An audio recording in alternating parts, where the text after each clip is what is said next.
enduring hardships, the tears of pain I shed today will be the tears of joy I shed tomorrow. I'm Coach mjdtiger, certified life coach and mentor, and we are on this journey together to find peace, passion, and purpose by enduring hardships and not getting knocked down and staying there, but to rise and to be more than we were the moment before and to grow in the next moment. And we can do that by focusing on our self-love, self-respect, self-control, and to bravely and boldly embrace who we are unconditionally. And if no one has told you this today, I love you. You deserve to hear that. Salute to you all. The brave never fall. Learn, laugh, and level up.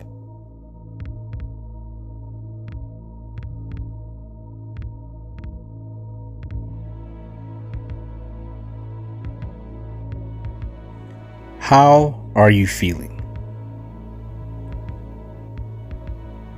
How are you feeling in your mind? How are you feeling in your body? How are you feeling in your heart?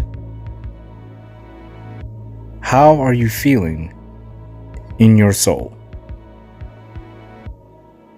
Taking a moment each day to think in silence and to address each of these areas is a daily healthy practice that will lead you to your passion and your purpose and to balance you out every single day. When we ask ourselves through mind, body, heart, and soul how we are feeling, we get the answers we need and we know we need to focus on. How are you feeling?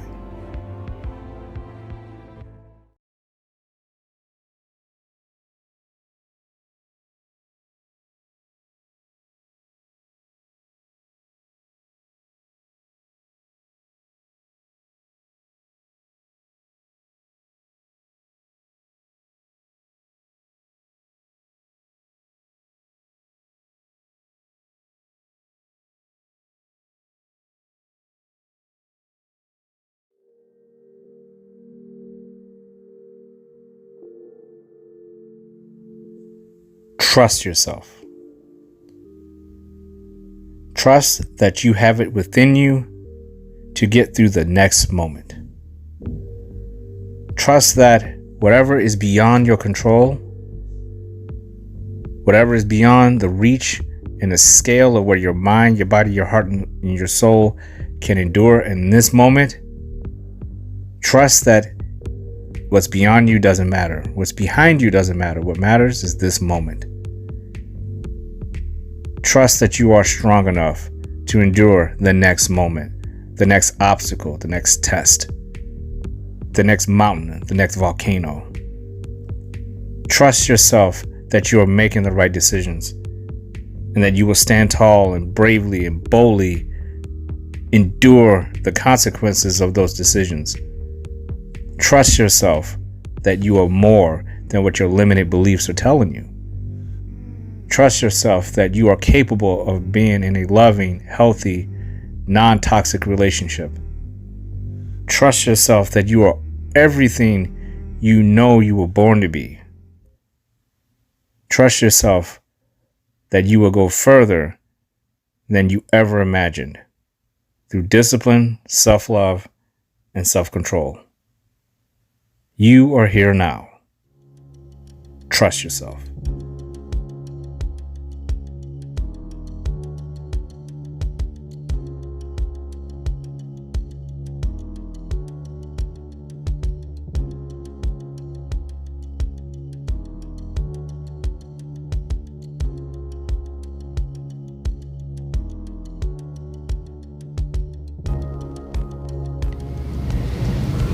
Wheat Horizons, Episode 9, The Gift of Laughter.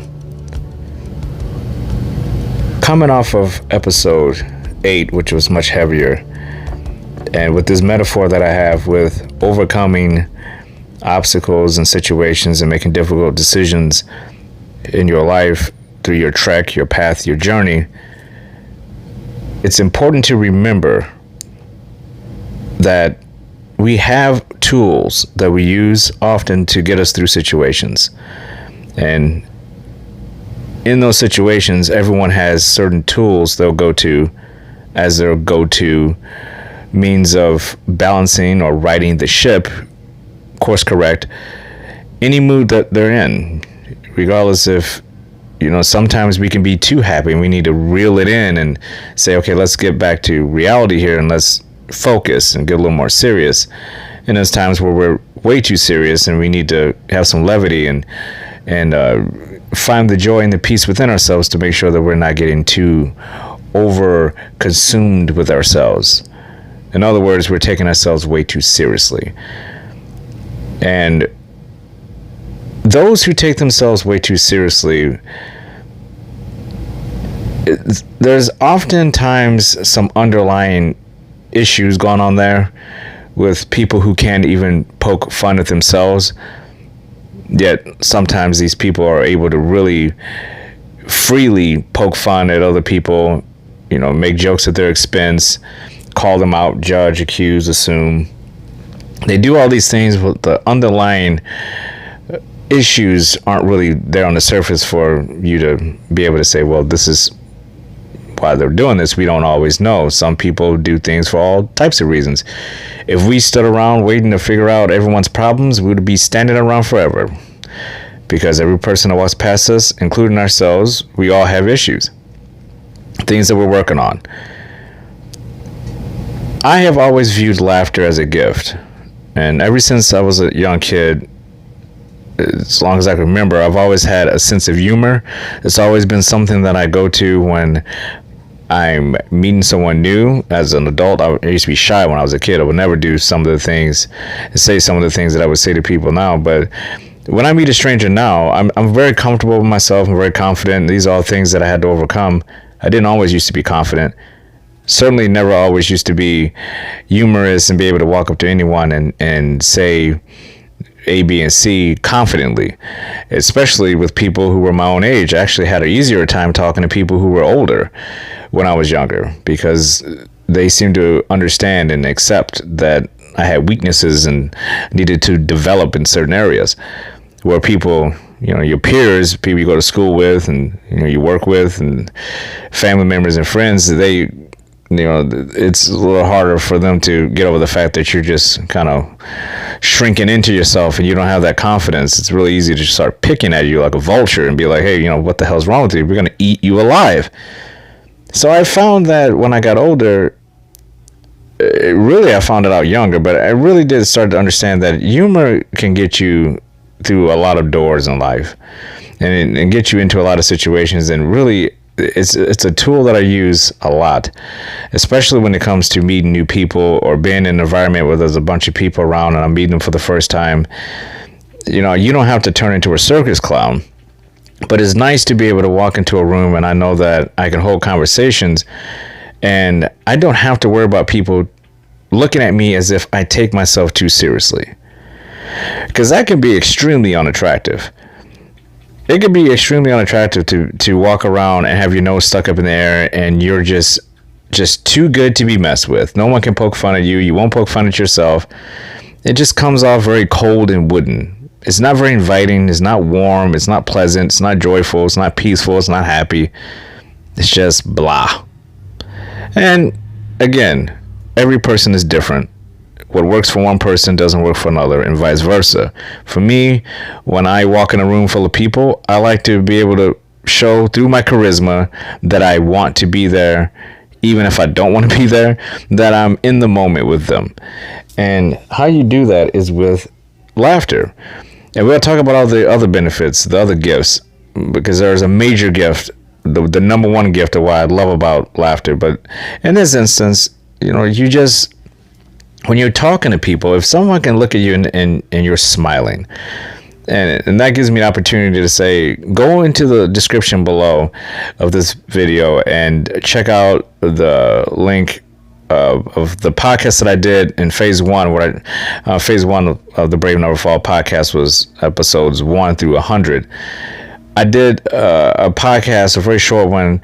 It was an affirmation video about smiling, and it's just called Smile. And in that video, I talk about all the benefits of why you should be smiling, and not only the benefits, but why you should be smiling in general. So I won't rehash the smiling part of it, and where I can get you, check that video out first and then come back and finish this one, because this kind of feeds off of that video. Smiling is one thing. Laughter is a completely different thing. Smiling, let's talk about manipulation here for a moment. There are plenty of people out there who walk around forcing smiles at people. And we see people do it all the time. You and I are guilty of it too, to a certain extent. It is something I try not to do anymore, because I as a people watcher, I just naturally like to watch people. It's cringy to me when someone lifts up the corners of their mouths and smiles at someone, and as soon as a person walks by, before they can even get shoulder to shoulder past each other, they drop the smile. And they go back to their, whatever face that they have at that moment, which was not smiling. And I've always found that to be very cringy and unnecessary, because you don't have to smile at everyone. I can look at someone with my eyes and just raise my eyebrows, and that's a gesture of hello. I don't have to smile. I can just raise my eyebrows. It's eye contact. It has nothing to do with smiling. But in today's society, if you don't smile at someone, it's almost as if he's being rude today. But would you rather someone shoot you a fake forced smile, or just walk by you and just give you a nod? That's much more natural, much more believable, and it's not fake. That person is just being who they are. They have shit going on. You have shit going on. What is with the fakeness? Why do we have to have it? Same with laughing. You see the people who overreact to jokes in social settings, or even one-on-one settings, when they're uncomfortable. They have no confidence, or it's manipulative. It's, hey, how can I get this person to like me more? I know, I'll just laugh every time this person says something, and that way it'll lead me in the direction I want to go in with them. And I've been in this situation a lot, where someone's laughing and it's like, it wasn't that funny. What are you, what's the agenda here? Then the next day you come in and this person is not laughing at anything you're saying. And it's because they didn't get the outcome they wanted the day before, when they were put on this show of laughter and openness. Now maybe this person's going through something. It really doesn't matter. The point is, you can tell a genuine laugh versus a fake one. You can tell a genuine smile versus a fake one. Why does it matter? Because that tells us what kind of state they're in. If I'm in a good mood, if I'm in a great mood, if I see someone, I'm going to smile at them. I like smiling at people. Again, the benefits of it, check the video out. But if I'm in a conversation with someone and I'm laughing, that means I'm in a good, peaceful, balanced out state. Now, there's reasons to laugh when you're not in those states, and we'll get to that in a moment. But for the most part, if you're laughing and smiling and you're genuinely in a good mood and you're not overreacting, a good laugh is a good laugh. You don't have to overdo it just because you're expected. Everyone else is just belly laughing and you just chuckle. So what? Just chuckle. It's okay. We don't have to go along with what everyone else is doing reaction wise to things. It doesn't mean that you're not in a great mood because you chuckled and everyone else belly laughed. But the whole point of it is that laughing gives us something different in our state that is completely different than not laughing. Because we all know what it feels like to not be laughing, not be in the mood to laugh or to smile, where you're a little bit into a darkness, or you got some anxiety going on, some stress, and you're just not in the mood. You're just not flowing. You don't feel it. And this could be extended periods of time, or maybe just for a day this would last. But that goes into one of the reasons why I love laughing and why I consider it to be a gift. Because in my life, when I get too down, and this is one of the ways I pulled myself out of my depression. I went years and years and years of being depressed, and one of the ways I pulled it out pulled out of that depression was my humor. And this is when I started getting confidence. I started waking up being like, you know what? I'm depressed. I'm in a dark place. I'm going to get out of this eventually, hopefully. What can I do to make sure that this doesn't continue all day today? What can I do? So I started saying, one thing I've abandoned is my humor. And just genuinely been like, I need to get back to laughing. So I started going back and watching as much comedy shows and stand-up comedy acts on television I could find. This is back in my late teens, early 20s. And I made it a point. I would record them and I would watch them. Every time I would get sad, I'd put one of those on. Eddie Murphy is my favorite comedian of all time. And I would just constantly be watching his shows and just laughing and watching all the shows on television, on HBO and BET, and watching all these comics and watching funnier movies just to lighten my mood. And it's stuck, because even now, when I get stuck, there's things that I go to now where I'm just like, you just need to laugh. And it's the same as crying. Sometimes you just need a good cry. It's the same thing. You're getting something out of it to change your state. Something needs to change. It's like a storm. Eventually, the clouds need to break. The rain needs to come down. The lightning needs to streak across the sky. The thunder needs to roar. It gets it. It's almost like the sky got it out of its system. It moves on, and now you're back to clear skies and rainbows. It's the same with laughter. I use it as a palate cleanser if I'm in a dark place. And there's psychology suggests that even if you are in a dark place, that if you even mimic a belly laugh, or you do something comedic to yourself, or you say a witty one-liner or a quip or something like that to yourself, it'll change your state in that moment and get your mind off of telling these stories and these limited beliefs that we tell ourselves in these moments. You just change that state a little bit. And I've done that. It's something that I do, but you have to kind of know that it works. And the only way you know that it works is that you have to attempt it, and sometimes it can be silly. Now, I don't have to do the fake belly laugh to get myself out of the state. I don't know. I know of my ways of making myself laugh, which is, again, I go to my comedy shows, or I read a hilarious book or something, or that leads us to people. You don't even need to do all that if you have people around you that can make you laugh. And that's another important part of this thing, is that the gift of laughter isn't always a gift that you're giving. It's a gift that you're receiving. And if you can be with someone close to you that can make you laugh every single day, uncontrollably, unexpectedly, it's spontaneous. It's not planned, or that's the problem with comedy shows. It's like you go into it expecting to laugh. That's why you get hecklers at shows and they're booing, because they have already built up in their mind that it's going to be far funnier than it actually is. Where in reality, the best jokes and the best timing comes from not knowing when you're going to start laughing. It's some unexpected thing that happens. I mean, let's be petty here. Why do you think people laugh when someone farts unexpectedly? Because you're not expecting it. It's something that breaks the normal randomness of the day. It's the day is so random to begin with, and then you have this other random moment that pops in, and you're just like, wow, that went across kind of strange.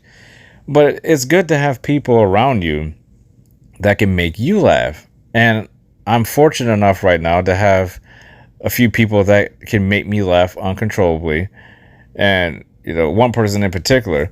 But it's good to have that. You don't need one. That's why I say one person in particular, because really that's all you need. If you just have one person that can make you laugh uncontrollably every single day, and you can do that for them, now you have a valuable bond and partnership with someone. It could be a friend, family member, coworker, whoever. But this person can make you laugh, and you can make them laugh. Even when you're down and you just feel like shit and you just don't feel like dealing with it, and someone makes you laugh, and it's a genuine laugh. It's not, you're not manipulating them and saying, oh, I'll appease them and just laugh, ha ha Let me smile. I'm so fake. That's not healthy to me. I think that is those underlying issues. And again, we are all victim of it. But once it becomes habit, you're making that discipline to be like, I need to fake smile my way through the day today. I need to fake laugh my way to the day through the day today. I need to fake being nice today. That's fine every once in a while. I mean, we all get in our ruts and we all get down on ourselves, and we all have days where we don't have it in us to laugh and be nice and do all these things. That's when I say it's time to go do some inner work. Maybe something else is going on. You need to focus on that. But if you're not having a bad day and you just don't want to be around people, and you're doing what you wouldn't want others to do to you, these are the same people. I say, we don't want to be the person, or even to be around people who expect you to make them happy. They expect you to make them smile, and genuinely make them smile and make them happy. And if you don't attempt it, even though they're not going to really give you that, but even if you don't attempt it, then the reason why they're not doing it is because you're not making them do it. Or it's reverse. They are trying to get you to laugh and smile, and you're not really reciprocating it because you're in the mood, and they're saying, "What's wrong with you? I'm in a great mood. I want you to smile and laugh. I'm in a great mood." That's kind of toxic and narcissistic. It's selfish. You don't control other people's emotions, which is why, again, I think there are some people who have that laughter in them, and it's not so much a gift as a curse, because they don't know how to use it at the right time. And it does take discipline and self-control to have humor. I've learned that the hard way. I've made jokes and it's just like, well, that was inappropriate. I shouldn't have said it to this person at this time. But again, as I said earlier, the only way you know these things is if you actually attempt them and you go through them. It's like a failure. You learn from them. But you have to open up and be confident about who you are. But we can also set making other people laugh aside and get back to being who we are. And we can focus on that. And again, how seriously are we taking ourselves? And does that benefit us to walk around and be like, I am so serious that I cannot have anyone ever poke fun at me? I mean, one of the best things I've learned that has helped me with my interactions and communicating with people is that I genuinely do not care about poking fun at myself. If I do something that's silly, I'm going to point it out first before anybody else even says anything. Because it's healthy. It's okay. I don't want to be perfect. I don't take myself that seriously. I take my life seriously. I take my son seriously, my family, my job, my coaching, everything that I do, I take seriously. But that doesn't mean I got to take myself so seriously where I am coming across as some stone golem walking around just stoic and never ever been able to allow anybody to even remotely see me in a place of peace and joy and contentment and satisfaction. These qualities, we can all look at some of the best movie stars out there. They have charisma. They're smiling, they're laughing, they're having a good time, they're enjoying life. But that's what it appears like, right? We don't know what they're enjoying behind closed doors. And that's the same way with the people around us. They might as well be celebrities. We don't know any more about them than we do the celebrities that we watch on our televisions. And for us to be able to connect with them and get a laugh out of a stranger, it's a great feeling. To have a stranger say something to you and get you to smile, it's a great feeling. Laughter helps change your state. And I know for a fact, if you're down and you're not feeling the greatest, finding some avenue, some way to get yourself to a point of where you're laughing is very beneficial, it's very healthy, it's very therapeutic, and in a lot of ways it is a instant fix, at least temporarily, to change your state.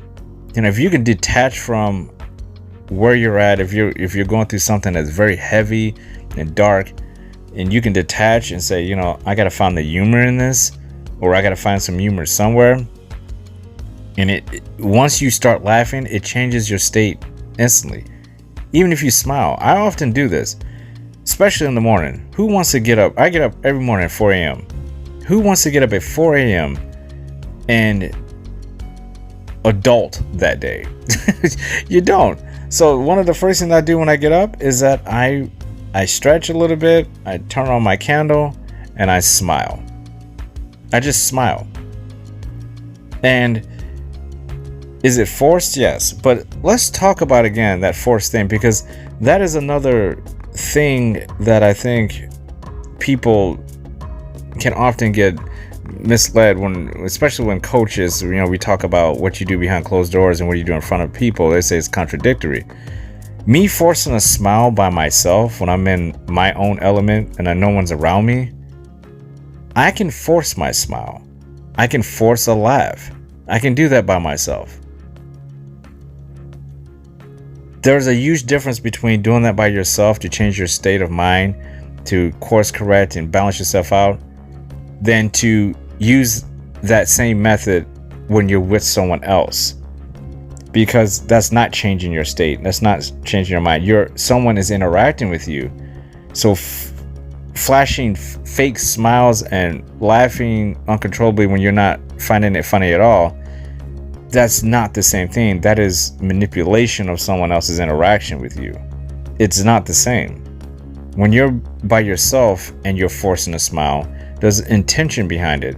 Unless you're just smiling in general, then what's there to worry about? You can smile all you want because you're just being genuine.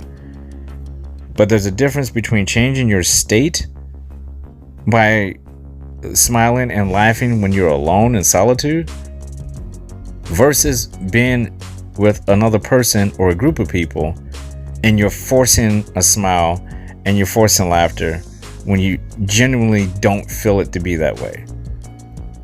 And the only person that can really tell if that's actually happened is always going to be the person who is being fake about it. I mean, if you don't... Now, there are cases where we have to walk up and we give someone a smile. But there's a difference between a severe forced smile to make yourself appear like you're happier than you actually are versus just hey, it's just a smile. It's just a quick little smile. It's a smirk. There's a huge difference there.